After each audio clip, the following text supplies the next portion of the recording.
What evil lurks in the dark? A question we have all asked ourselves many times. Together, we can start uncovering the truth and mystery behind the darker side of the otherworldly.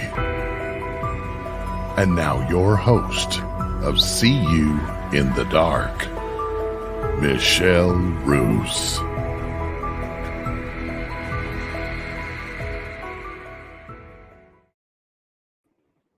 Well, welcome everyone. Thank you for joining us tonight. Tonight we have an amazing show ahead of ourselves here. You know, everybody has heard of the Warrens. Everybody's heard of John Zaffis. Of course, we have the godfather of the paranormal. We talk about having those cases, of the darker side. And who better to tell us some of those things than the godfather of the paranormal himself?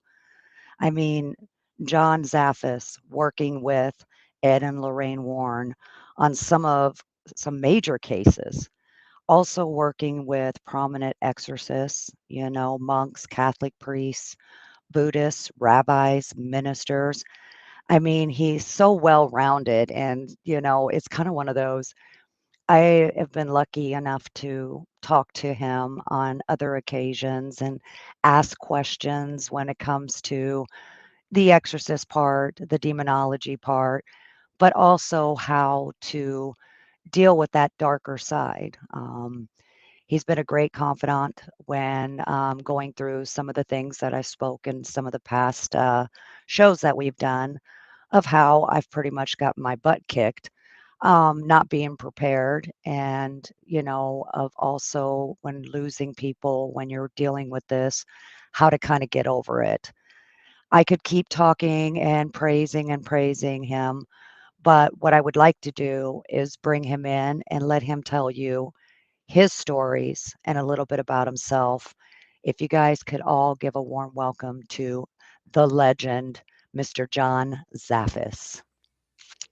Hello, hello, sir. How are you tonight? Well, I'm doing very good, my friend. How are you? I am doing wonderful. Excellent. Um, there's so many things we can talk about, and everybody thinks about you with, the haunted collector on TV, the museum that you have with, a lot of people will see it posted, people sending you random things to take care of. Hmm. And everything that people talk about, it does always revolve around your aunt and uncle. But there was a lot of cases that I didn't even know you worked on. And, could you just kind of let people know a little bit about what you had learned from Ed and Lorraine and how that got your journey started to where you're at now? Sure. you know, I, I always laugh because, it's a type of thing. For the longest time, Michelle, I always had difficulty. And you even know this just talking to me when people would say to me, "What was it like working with Ed and Lorraine Warren?" Well, I don't know. They were my aunt and uncle and they chased ghosts. That's all I knew. Yep. So I didn't perceive things the way, other individuals did, in the time framing and everything. I was fortunate enough, at a young age to be able to go to different places and get involved with different things, with cases, and see things that they would do, how they would handle it. You know, uh, most people look at it from a situation where they were these strict Roman Catholic individuals.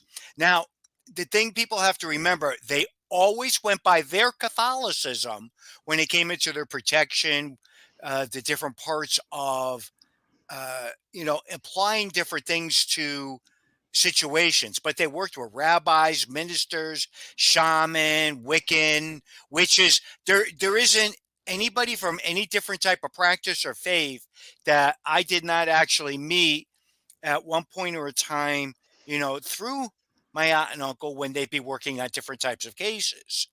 So this gave me a very analytical approach to being able to understand and look at things. And not many people, could say they were ever privy, to, I would just go up their house, drop something off, food or what have you, when I was younger. And they would have, several different clergy people sitting in the living room having a meeting, talking about different things. And to me, it was just like, it was strange and it was weird, but on the flip end of it, just being able to hear bits and pieces about different things that they were involved with, things they were working on.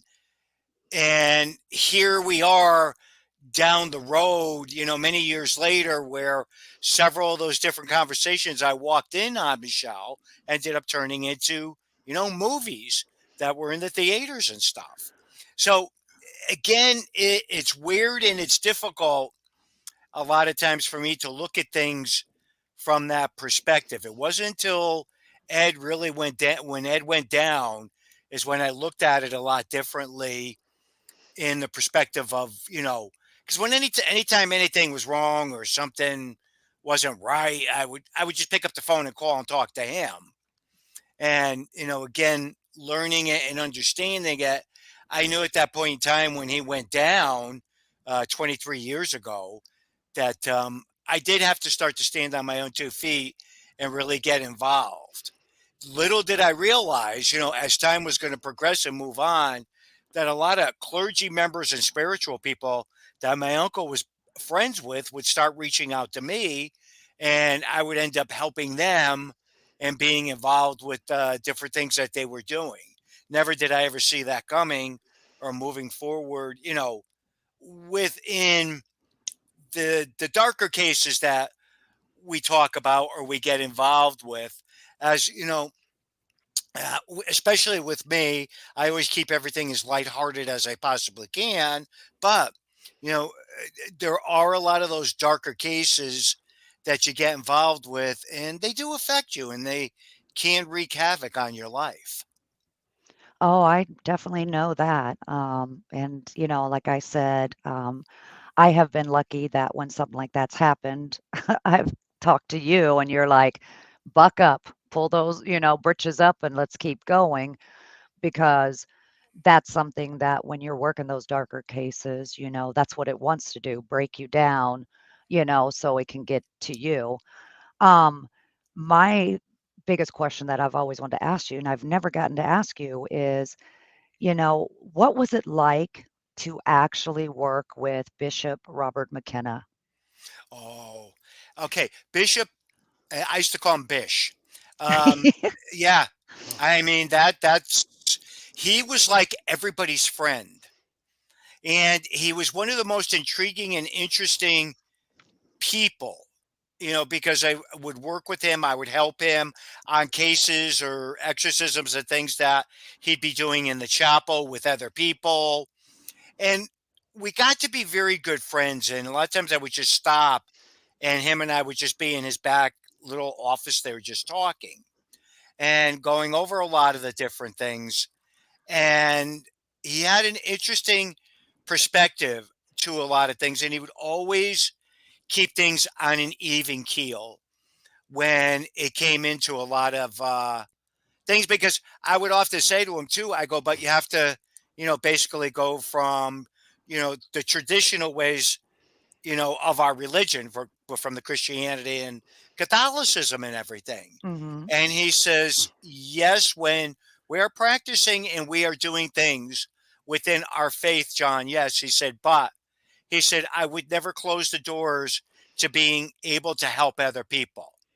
Right then and there, that, to me meant something because you don't have that where this man would just open his doors to people that were non-religious, people that didn't believe in God.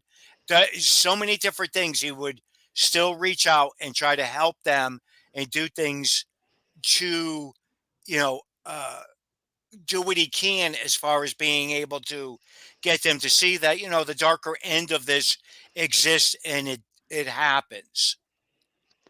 Yeah, and like I said, I have only been able to see some interviews of his, and you could see when he spoke, he even spoke that way. It was never like putting one religion against another. Um, with you working with the Roman Catholic priests, monks, Buddhists, did you ever see a commonality of how they all approached something when it came to working a case that was a darker side? Yes, the positivity. Um, when you see these people go into their work, because it's work, Mhm. when they're going to be doing a clearing, an exorcism, or a deliverance, uh, working with them and watching as they prepare, as they put themselves in the light or in, pure grace, whatever you want to call it, is an amazing thing to witness and watch. Mhm. And it's something, again, watching it from the different perspectives and different belief systems, they all have a way or a ritual, if you will, of preparing themselves to do battle. So when I would see that with them and watch that, that was one common denominator amongst very good spiritual people that were involved with the stuff on the darker end of this work. And see, I've kinda seen that a little bit too, we go in with our own protection, our own faith, but like you said, you never know what that belief system is on the family who you're about to help or the Hmm. person. And I had visited a couple of Buddhist temples and was, talking to the master, and, they actually kind of fall in the same, grace. It's really, crazy that people think that if you're just one or the other, even Wiccan or, pagan or anything like that, that somehow we all end up coming together as one when it comes to helping someone that needs something of an exorcism or any kind of deliverance to help them. Yes. It is wow, it's crazy. You've done all this. Now, a lot of people know that you have your haunted museum. And I think, you do some live tours on that and talk to people. Was that something you always thought of doing, or was it something that just kind of fell with you, just like, some doing the work because of your aunt and uncle? All of it just fell my I was kind of way. wondering. Yeah, I mean, again, when I was younger, I always would watch the scary movies and everything, but it wasn't till I was around 15 and everything, because I laugh and I always tell people, yeah, because I would drop food up at their house, I'd end up going with them and everything. People have to remember way back when we would get our driver's permit, we'd have that for a year and we could drive all over the place. Yeah. We didn't have to have anybody in the car with us or anything. So by the time I was 16, I was a pro at driving. So, but anyways, um, with that, doing it and going back and forth, I think that's how I got more exposed to seeing what they would do and how they would do it. And I'd be like curious about it. Mhm. And my uncle always used to smile. And he would say, well, we're doing this, we're doing that. And he would just smile at me all the time. And I would sit there and say, well, what the hell is he smiling about? Half of the time it didn't make too much sense. But then, like I said, it got where I started getting more involved. I'd go with them and stuff like that. I Yeah. think that, okay, the biggest turning point was I was very early 20s and I had gone up to the house and Lorraine was at the sink. She was doing dishes and stuff, and he was downstairs. I didn't know at that point, and I said, where's my uncle? She goes, he's downstairs. Why? I said, well, I need to talk to him. She goes, what's up, dear? So I said, well, I think I want to learn about the demonology and all this demon shit. So she dropped the coffee cup right in the sink, and it broke. And at that point, she just started screaming for my uncle, and he came upstairs and goes, what? And she says, you better talk to him. You two need to sit down and talk. So we had gone downstairs and we're sitting, and I told him, I said, I want to really get involved with that, really understand a lot of it after seeing some of these different clearings and exorcisms, I'm interested because so many people are, believe in this from so many different belief systems out there. He did make the remark too. He said, "I was kind of hoping that was going to deter you." I go, "No, not really." I said, "Now I'm more fascinated," and it's true. So then we sat there, and at that point, it turned into a very serious conversation, and he was explaining to me, once you cross that line and you start getting involved with that, he said they'll always remember who you are. They will always target you. Your life is going to change. He said you're always going to have to be guarded. You got to protect, and you have to learn to do this. And you know, it, it was just the conversation. The more he talked, the more he got into it. The more I think he felt he was putting the fear into me. But Michelle, it was the opposite. Yeah. So he sat there and he looked at me and he goes, "Are you sure you want to get involved with this?" And I go, "Yeah, I'm not worried about it." He did lean forward and looked at me. He goes, "I am." He goes, "You're my blood, you're my nephew. And if something happens to you, I don't want to have to deal with my sister." So, Yeah. yeah. And from there, we got into it. And that's when I really started getting involved and going with them on certain things and getting to witness things. Now, Michelle, back then, people barely even talked about the paranormal, let alone, "Oh, what are you doing today?" "Oh, I'm going through an exorcism." You didn't talk about it. You just didn't bring it up or anything. So it was to that point of having that. But I think the best education was the car rides, driving to and driving back, either going to a scheduled clearing or something or an exorcism or going to do an interview, on a case or something and, having those conversations going back and forth, I think is what really taught me a lot and made me realize a lot of different things. Michelle, there's not a lot of people out there in this world that can say they had that opportunity with spiritual people or people that were involved. And, again, I can look at it now and turn around and say, not many people had that type of an exposure. Wow. What what what a legacy. What a an opportunity that I had that I didn't realize that for many many years until Ed went down. That's when I started looking at things a little bit differently. Well, and that's the thing, we don't have that like you did. And, I think that's a big piece that's kind of missing in the paranormal field nowadays. Hmm. It used to be about really going out and helping those people that need help, families, different things like that. Now it's more about clicks and like, things like that. And I think if we could just kind of turn back the clocks and be able to go back to, old school, I think the field would actually be a lot different than what it is now. And, you're talking about the car rides.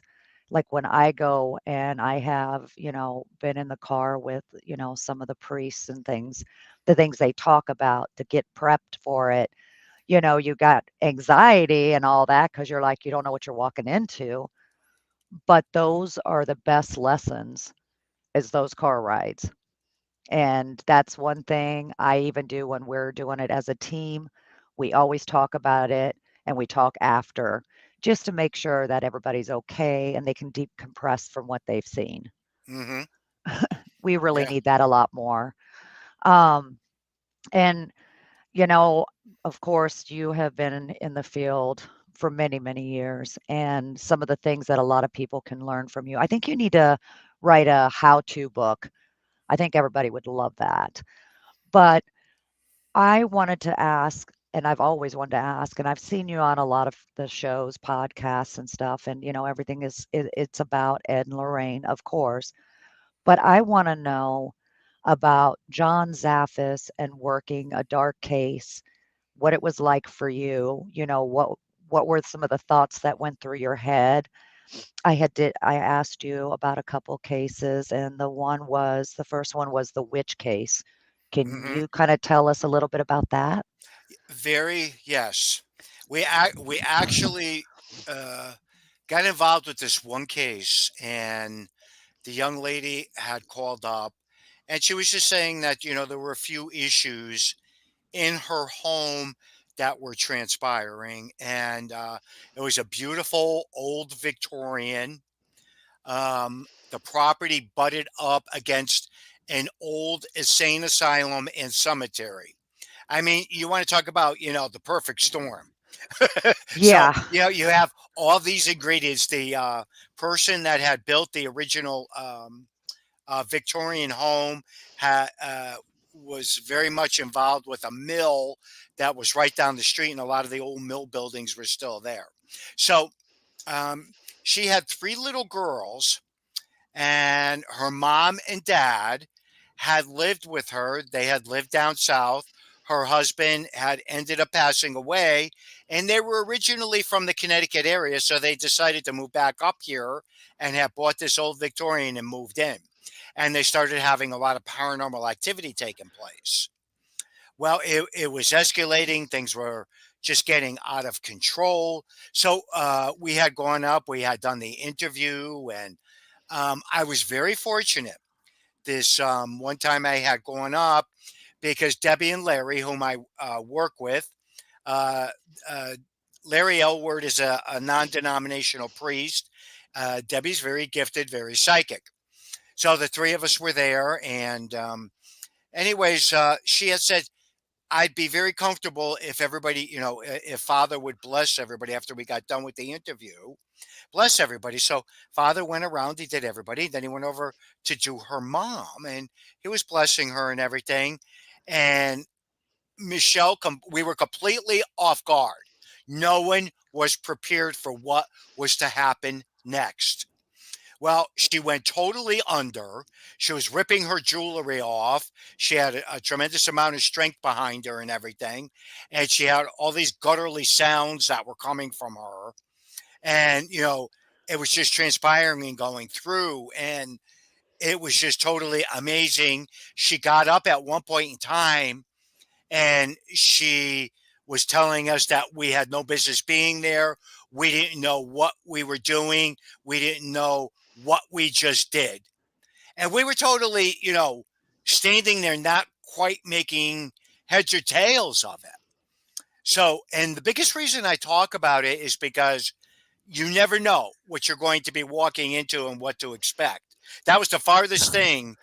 The next thing that transpired is she went out to this little building that was out behind the house, came back in, and she had this black robe on. Oh my. And, and she's standing there telling us and pointing at us and telling us what's going to happen, what she's going to do. She'll take care of all this. She went upstairs and she started doing something. And I turned and looked at her, to the young lady.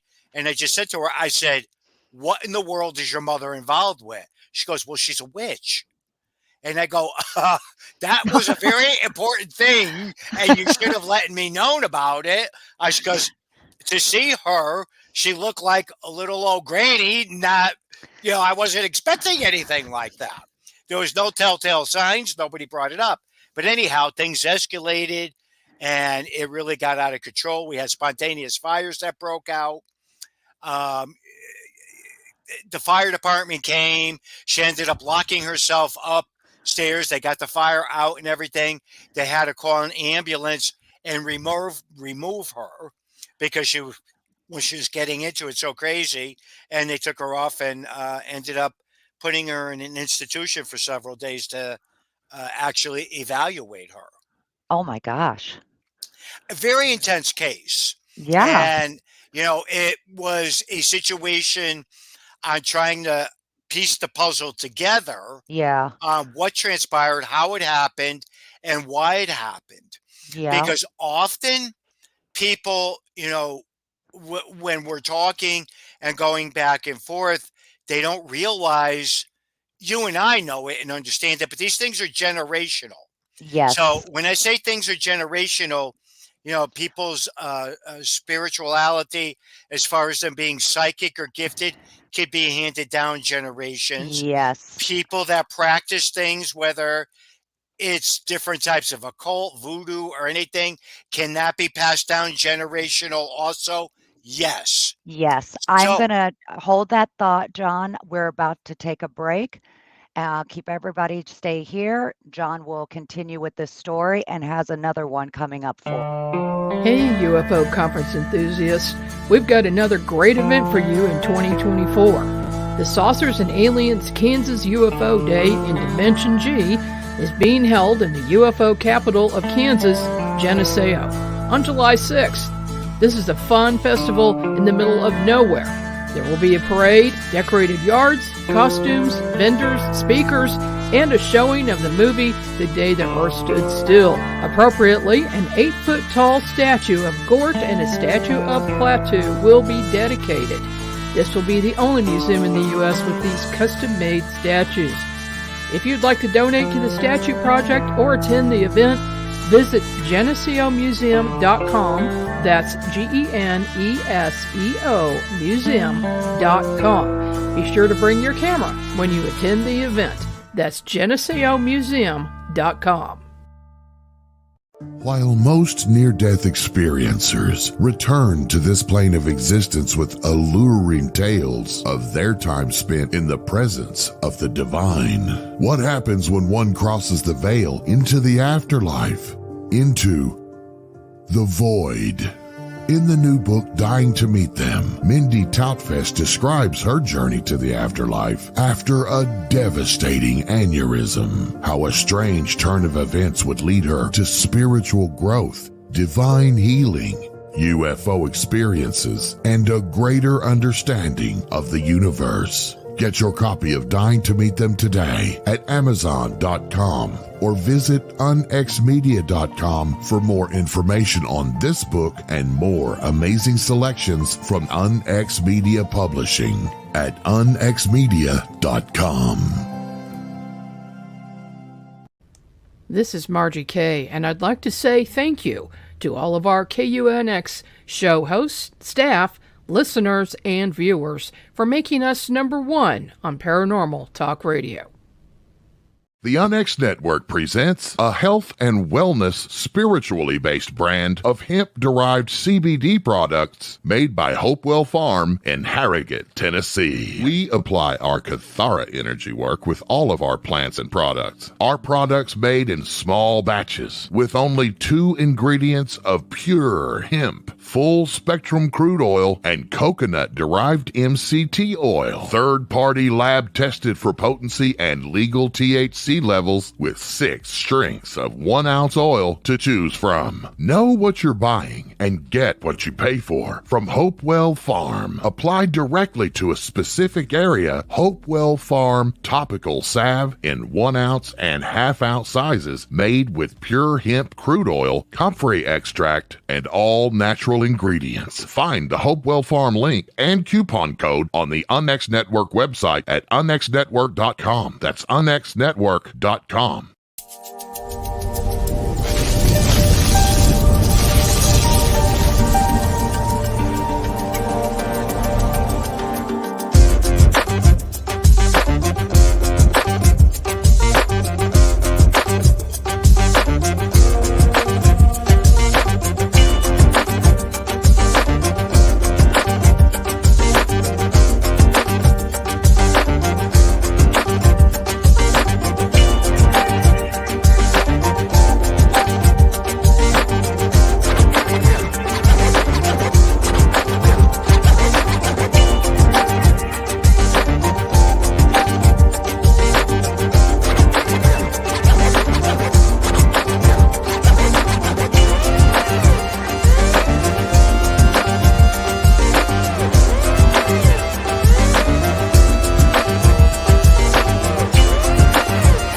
welcome back.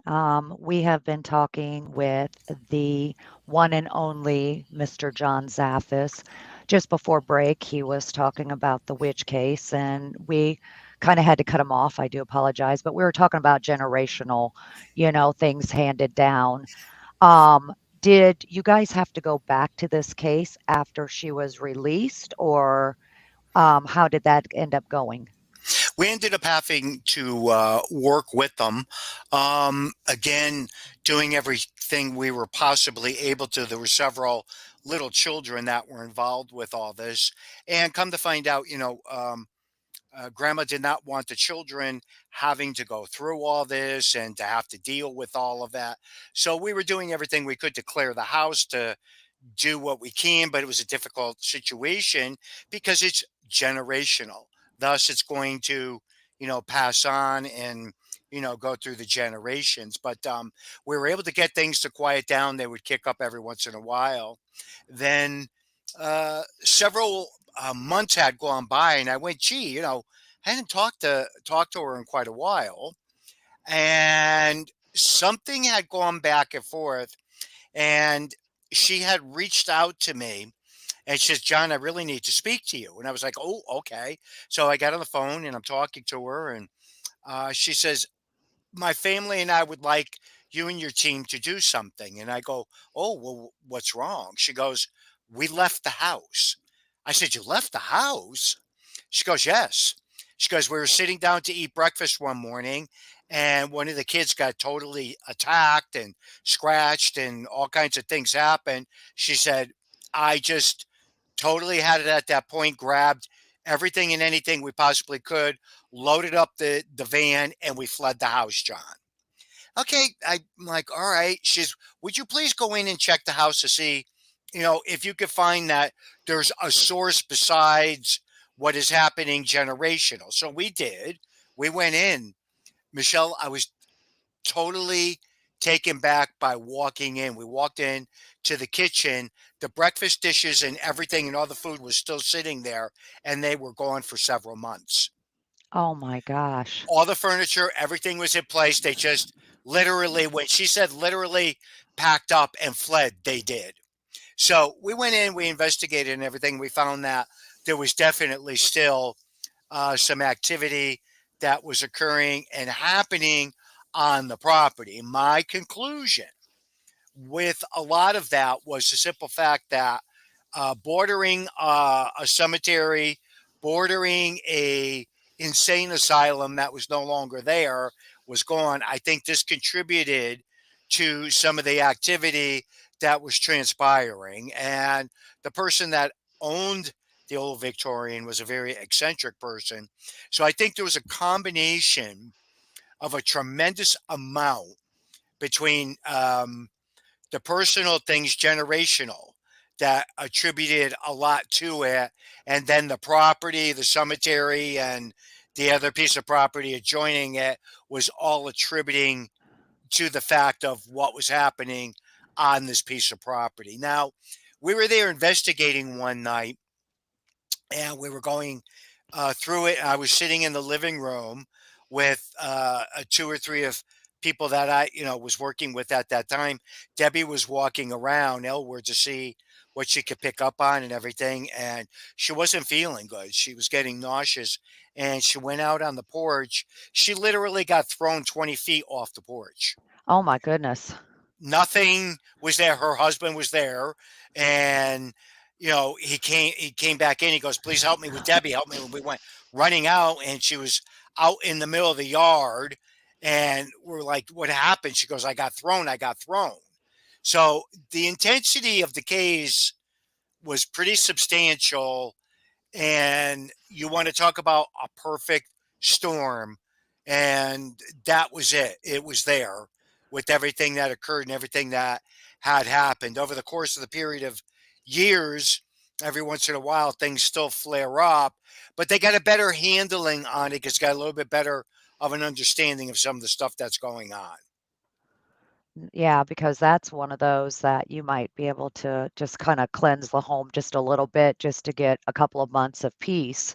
Right. You'll never really get rid of it, especially like you said, the combination of everything. It's just, yeah, that's the perfect storm. Yeah. Um, and that's something I spoke about in a couple of other shows about, we were talking about, like you said, going in, getting caught off guard, because there's been times I've gone into a location thinking, oh, this is not going to be much. I got this. And then wham, right in your face. And you're just standing there stunned, like, what the hell did I just walk into? Yeah. So it's crazy, and that's something a lot of people have to think about because even when they do some of their investigations, they might go to a nice place that looks like a mansion, and because it looks pretty inside, it doesn't always mean that the spirits that are coming in and out of it is gonna be pretty. And I No. think a lot of investigators kind of forget that, and that's why some of the things that happen. Yeah. Um, you had also sent another case. It is, The Haunted Investigator and the Case of the 16 Exorcisms. This one, I'm very intrigued. Okay. The case with the 16 exorcisms is a case I was involved with, and we ended up working on it for 4 years. Oh my gosh. And again, one of those types of situations, didn't actually find out a lot of the things that were tied in till later on. But let me start in the beginning. Typical little, they lived in a little tiny cottage. It was the mother and the father, and their young daughter had lived there. Picket fence. The father worked, the mother worked. Nothing was lining up onto what was happening in this little tiny house, why things were occurring, why things were happening. But one day she was out in the backyard, she was hanging laundry, and she said this big black shadow form came after her and attacked her in the backyard. And shortly after that, all the activity started occurring and started happening. And we had the ingredients where a haunting was taking place. But then it escalated where she would go under possession. And I don't think she was 90 pounds soaking wet, 5'1", if that. A little tiny thing, but when she would go under possession, she'd gain an enormous amount of strength. I watched this woman break out of a straitjacket, rip a pew up out of a church floor.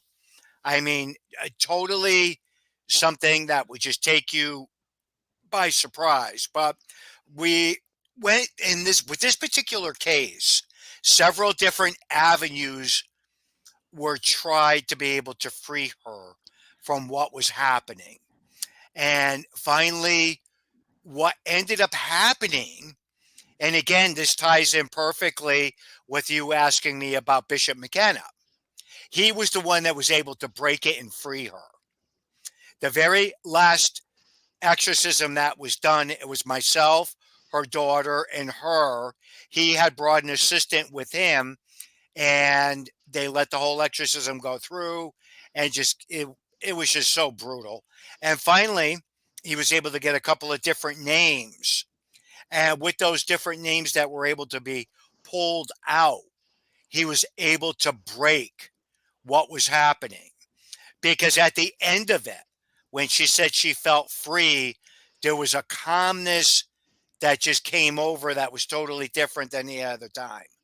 Now, unfortunately, with the circumstances of it, she was freed, but the haunting always remained in the house and on the property. We were never able to break what occurred and what had happened.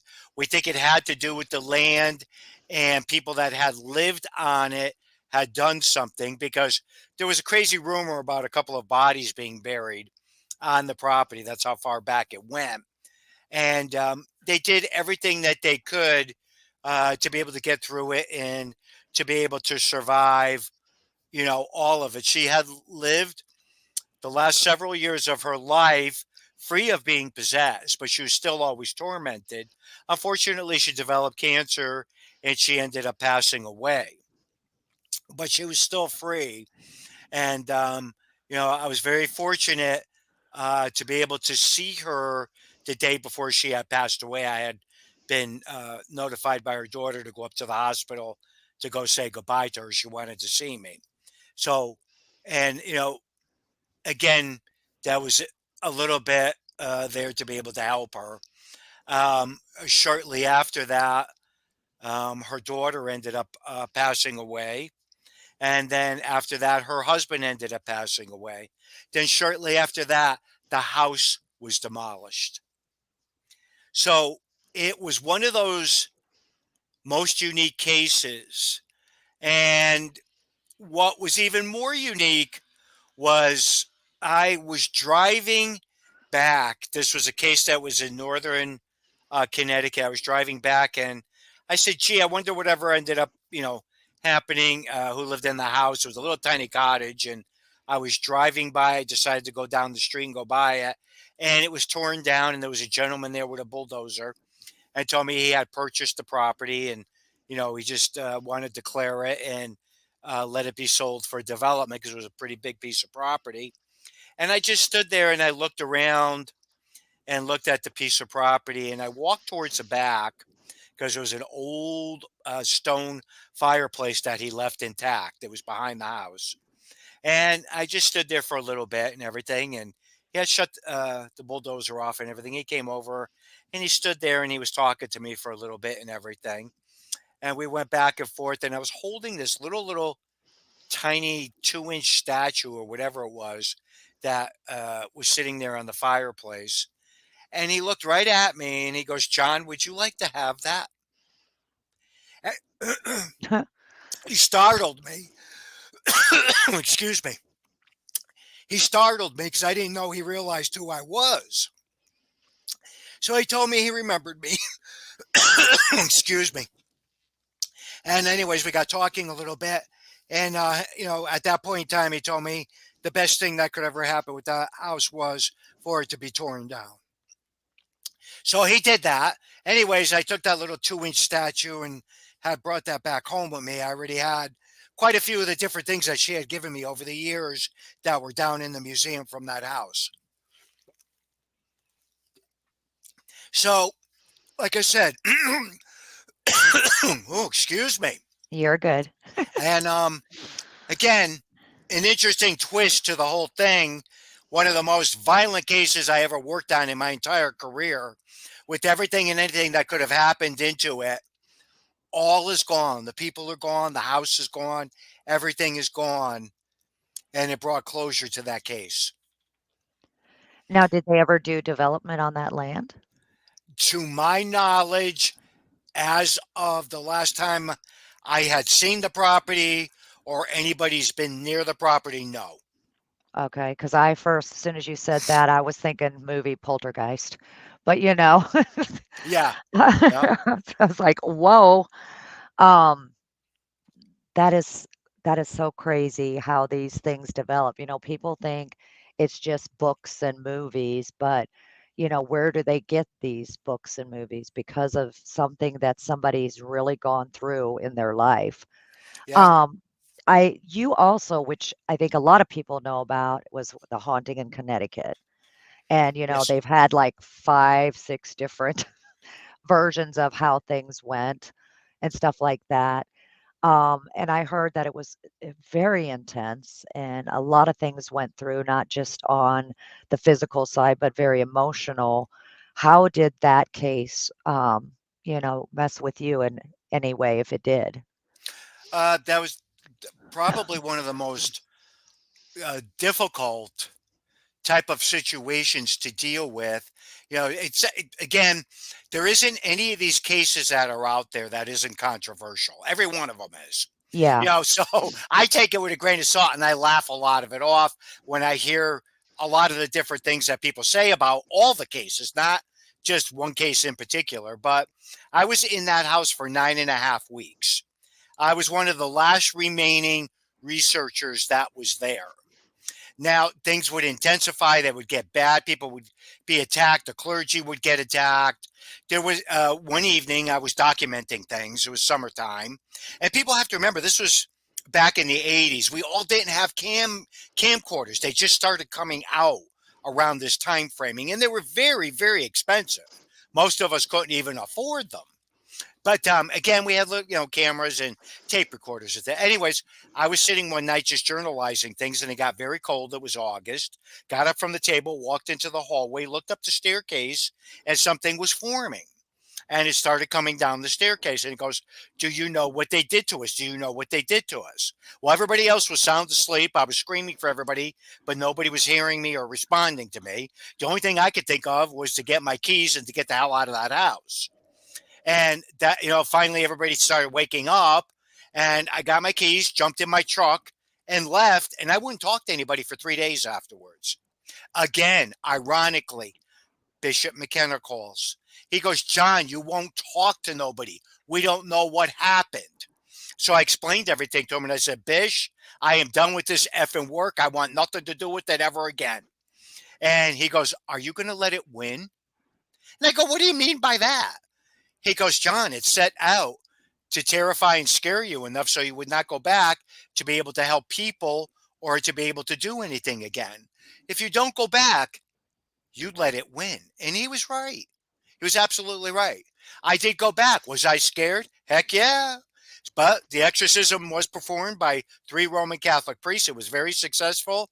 The family moved out shortly after that. They moved down south. And again, they went on with their lives. They did everything they could. They were still had issues periodically every once in a while. And again, one of those types of cases, the young the son that was originally tormented so bad, and people blamed it on drugs and everything else, and the young man had cancer, was going through treatment and everything, and unfortunately a few years later, it came back, and he's no longer with us today. And that's something I think people don't realize, when they're watching these shows or the movies, that, these were real lives and it actually has an effect years down the road. I mean, think about just the psychological part of it and the emotional part of going through things like that. You've been talking about the three different cases we just kind of briefed on. Even though, they close as a case, things still continue on, down the road. And so for the family from, that case, I mean, have they ever been able to really heal? Are they still, having, like what we call PTSD from it? Well, that's one of the more successful stories. Carmen Snedeker. Now she's Carmen McComb. They got divorced. She got remarried. She had moved forward after moving out of there, and Carmen took the higher road with being able to help people. She worked with several of the priests down south and a couple of them up here, being able to help people out and counsel them in different things. So she took it and switched around with a positive. She knows it's still around. She knows it still affects different things, but she takes the higher road with it. And she did all she could to, be able to move forward. Just talked to her recently. I have remained very good friends with her all these years later. Every once in a while, she'll do a conference here and there. She's not too big into the paranormal conferences or paranormal groups or anything of that nature. But again, one of the success stories with flipping it around, knowing that it just lurks in the background, waiting for that perfect opportunity, but still helps people and does everything she can to be able to help to bring them forward to be able to deal with it. Yeah, and I was very fortunate to get to meet her when we were in Gettysburg, and her aura, her whole vibe is nothing but like positive love. When people talk about love and light, that was definitely what was exhuming off of her. What a beautiful lady. Before we start getting close to closing the show, with all these people running out, wanting to be demonologists or wanted to chase all the dark sides and different things, are there some things that you could let people know of, you know, what to do, how to look at it, and, remember that we're dealing with families? That's the most important thing to always remember. With so many people interested in all of the aspects of this field, especially if, anything is legit with a person having something quote unquote demonic. I mean, it's very popular today. Everybody, screams Satan's coming up through the floorboards. I've never seen so many devils and demons, but Yeah. it doesn't go that way. But, with the real ones, and when you are involved with it, and these people are having the issues, and you find yourself or your team or a team member being affected by these things, you have to you have to have enough common sense to know when to pull back and when to put this in the hands of the clergy to take care of. Because so many times I hear from people, I got to help them, I got to fix them, I got to be able to do it. That's not our job.